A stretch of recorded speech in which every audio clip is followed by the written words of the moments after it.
مرحبا أعزائي، اليوم عنا تحميل لعبة جديدة نيو شادوير. طبعا طريقة التثبيت سهلة كتير. تدخلون محل ما وضعتوا اللعبة بطاقة نيو شادوير، فتح وتثبيت وتكون ثبتت معكم اللعبة. تضغطون تدخلوا لها هلا.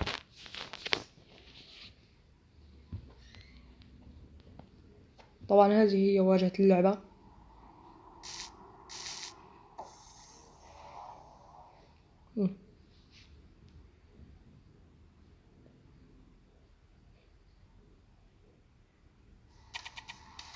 بعد ما دخلنا، إن كنت تريدوا أن تدخلوا هذه اللائحة: جوانز كليب، سكايب،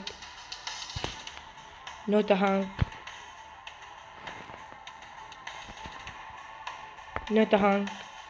بيتس بلا. إذا إن كنت تريدوا أن تلعب مع أخوك اكتبوا لي بالتعليقات واللايكات أعلمكم.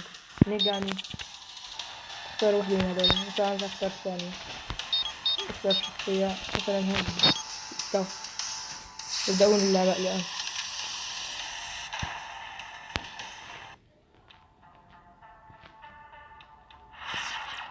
طبعا هذا هو العرض تبعهم. الآن بعد ما دخلنا اللعبة نمشي.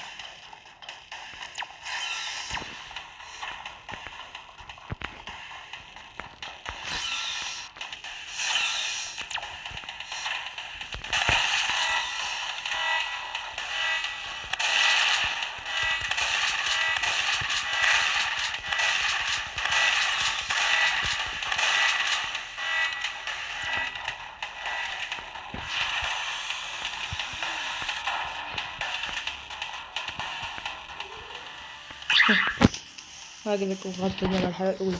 يلا إلى اللقاء. هذه هي نهاية مقطعنا. إذا عجبك الفيديو لا تنسى الاشتراك وضغط اللايك.